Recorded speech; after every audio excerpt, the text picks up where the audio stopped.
Assassin's Creed Origins might look and feel like just another Assassin's Creed game in a lot of ways, but Ubisoft have actually gone to great lengths to redesign a vast amount of the game and make it much more systemic.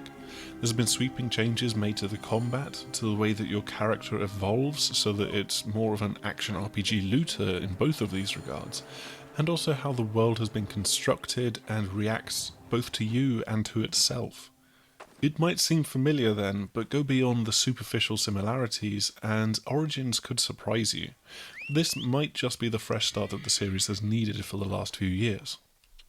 Perhaps the most immediate difference compared to Unity and Syndicate that people will latch onto is with the combat. It strays away from the Batman-esque combat that had started to come into the series, and you now have light and heavy attacks on the right shoulder button and trigger, with the latter able to be used as a charged up shield breaker move and stringing attacks together allowing you to unleash a superpowered attack that will deal a lot of damage to whoever you're attacking. Equipping different weapons, you can have a pair of ultra fast but low damage short blades through to a huge mace that is slow but can pack a hilarious amount of damage that can send enemies flying or just smash them into the floor. You might, however, find out that you can't simply wade into combat and expect to come out smelling like roses. The new action RPG underpinnings mean that you need to level up to match or better the levels of enemies that you'll face. So, at level 12, you've got absolutely no hope of going up against a level 18 tax collector and his 2 enforcers. But get closer to that point, get up to say level 16 and you might have a chance in the fight, especially if you can whittle them down from afar and make use of items like firebombs to distract them. As you pick up quests from various characters, yes, they are RPG-like quests now as opposed to missions, you will sometimes find that you can't really complete it yet until you've taken a bunch of other lower-leveled quests in order to rank up. You can't even perform a stealth kill on someone that is too high a level for you. A sprawling upgrade tree accompanies your character progress, unlocking new abilities like being able to slow down time while you're in the air and aiming with a bow and arrow, or as simple as getting more health or dealing more damage. You can equip different weapons with up to 2 melee and 2 bow weapons to quickly toggle between on the D-pad, but as you level up you'll want to scavenge, find, purchase or upgrade your existing weaponry to match your new level so that you're able to deal as much damage as possible. The world is just full of life, but it's in a very different way to that which they attempted in Unity, aiming to recreate a huge open world of Egypt as opposed to the crowded hustle and bustle of Paris or London, and you're encouraged to explore it more for yourself by the removal of the minimap.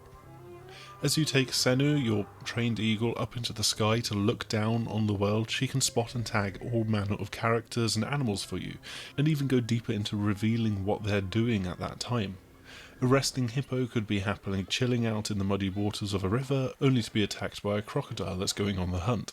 And it's just one example of how AI is now dictating these behaviours instead of scripts and rote animations. If you bump into a guy that's playing flute in the street, they won't simply drop the flute, forget its existence and walk off, but they'll come back to play some more if you give them a few moments to get over the shock of someone walking into them. However, he also has a daily routine, so he'll go home when it starts to get dark and then come out to play some more the next day. Even though this kind of thing has appeared in many other games before, it's still a good step forward for Assassin's Creed, but it's perhaps not a revelation in the amount of kind of tangible detail that this provides. It is quite neat to see these different elements and systems interacting, but at the same time setting a lion free from a cage to savage the enemies in a camp that, for some bizarre reason, decided to take it captive, is a trick that we've seen in a bunch of other games, some of which are right out of Ubisoft's own stable. There's also the obvious visual flaws of seeing NPCs seeming to glide upstairs without making real contact with the floor, and the kinds of clipping and slightly odd behaviour that seem to crop up in every open world game. However, they are relatively minor flaws in my opinion that do little to detract from a fantastic looking game. Playing on Xbox One, it is truly stunning in 4K, though you'll instantly think of the pyramids and huge open deserts when you hear that this game is set in ancient Egypt. The rivers running through the country also provide a lot of verdant greenery, and there's rocky canyons that bandits hide in, and of course the towns and cities to visit that are dotted across the landscape. Of course, the pyramids and the deserts are there off in the distance, and you can go and explore them. The pyramids, for example, offer up a taste of tomb raiding, perhaps taking a little leaf out of Lara Croft's notebook in that case. One blessing for the entire game is that you no longer need to unlock the world by climbing up towers and synchronizing the surrounding area. You still probably want to do this, as it is advised to synchronize in order to unlock locations as fast travel points, but it's not strictly necessary. Senu is great in that she can not only fly off in any direction, but fly for as far as you want her to, and she will spot and mark quests and points of interest along the way.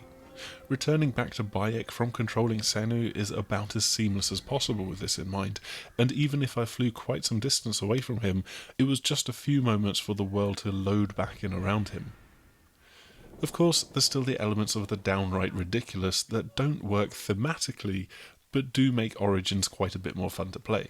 There is the way that Senu can spot an animal and then immediately interpret its motivations and desires, relaying this back to Bayek seamlessly, which is a bit over the top, but just makes getting around the game world a lot easier.